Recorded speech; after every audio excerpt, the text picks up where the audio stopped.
Good day, traders. I trust you are well. Welcome to Price Action Profits from the Asian Open. The goal is to look at some of the best price action setups during the Asian morning session, and that's how I define it. GMT or Singapore time or Central African time, where I am, that first 4-hour slot.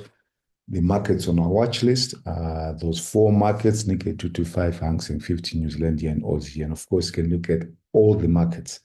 I'm just choosing to focus on these markets, and I'm just picking some of the best price action setups, so not the only price action setups. Let's have a look at Hang Seng 50. Now, this was the first candle, the opening of the Hong Kong Hang Seng 50.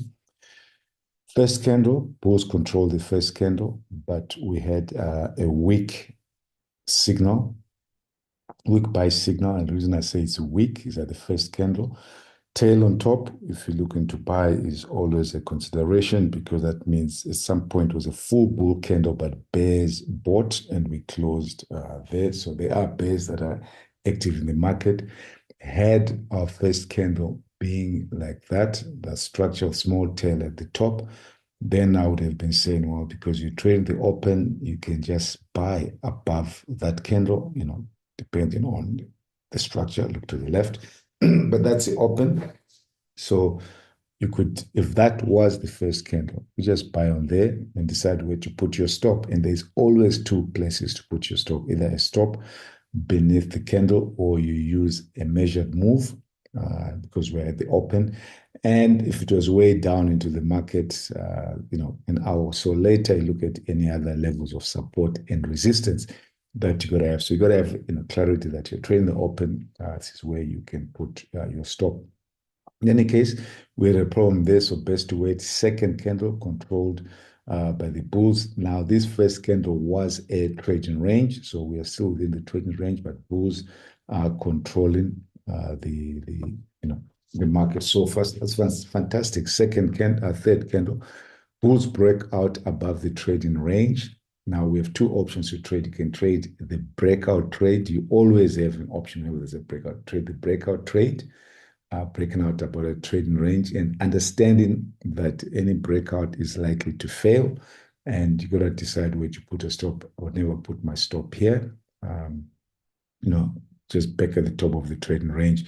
Either put your stop at the bottom of the trading range, or still use a wider stop.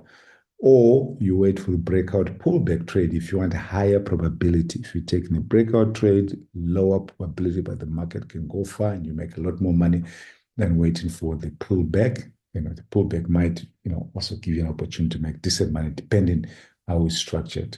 So if you took that trade and you saw the failed breakout, we still had the open bear high test.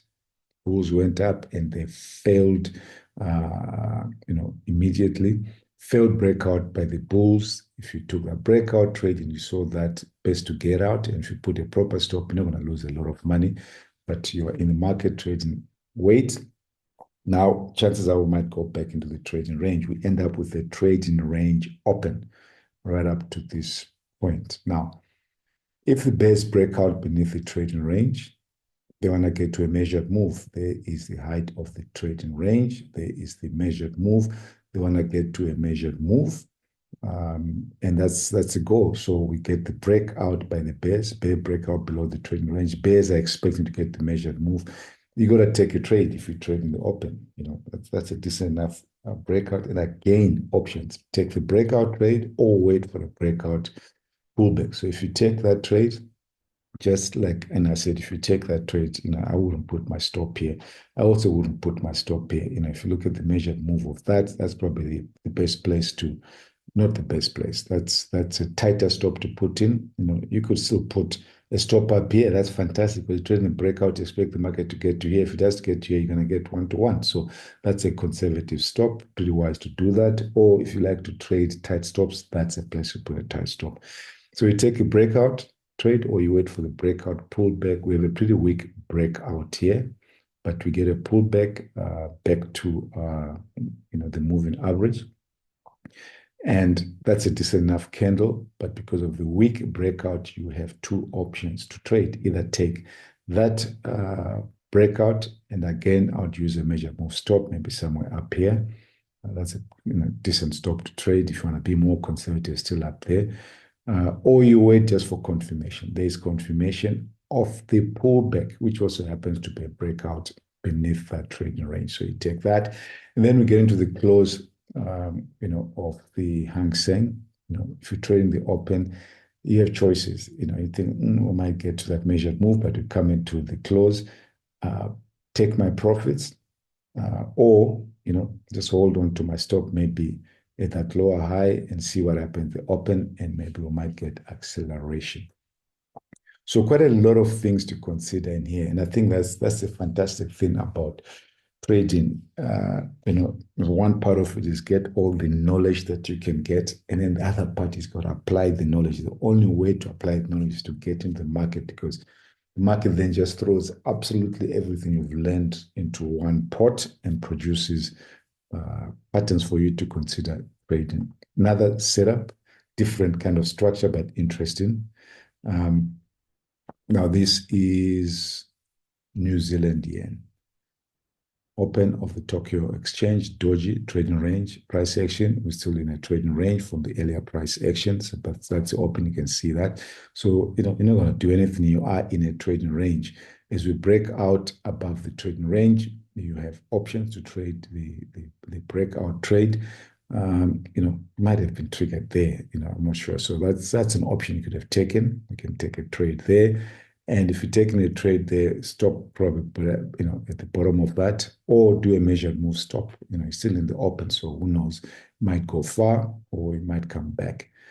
Alternatively, wait for the breakout pullback. There is a breakout, there is a pullback, pretty tight pattern. You may want to let this go, but if you want to take that, that's is a breakout pullback, low test, fantastic, not an outside candle. You could take that. But there's no way to put your stop there, above the trading range. Your stop has to be below the trading range or a measured move. And then something begins to happen here, which you need to pay attention to. We don't get just beautiful bull breakouts and pullbacks and nice candles. We're breaking out of a trading range. The trading range behavior is carrying on as this is unfolding in front of you. Breakouts not triggered above there. Pullback, another breakout, you could have been triggered above there. Market is going up, tight trading range behavior. Bulls are strong enough to keep going. Bears are strong enough to try and fail it, but bulls are much stronger. So we are carrying on the trading range behavior. This trading range that we have is now slanted upwards, but you got to find ways to trade and just use the appropriate stop. So you could have taken that trade.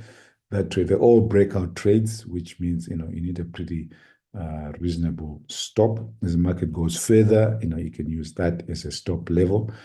And you see the trading range behavior continues. Bears tried to make it fail. Bulls break out. You could have gone above that. That is a decent enough breakout above the trading range. And here I'm showing the example of using a measured move stop. You can put a measured move stop here. That is more conservative. That's what I personally prefer. But you can also put a stop here just below the trading range. You're taking that trade, you put a stop above. You can put a stop just below or a measured move. So you could have done that. Breakout, pull back, bears try to fail, but they don't get beneath the EMA. Another breakout trade you could have taken. That will break out above the trade. Much later on, the trading range behavior is carrying on. Another breakout is getting a bit late in terms of that morning session that we were speaking about much earlier on, probably coming to the end somewhere within here. So if you're taking that, you must be aware, of the timing, manage your trade tightly. It begins to fail, you can get out.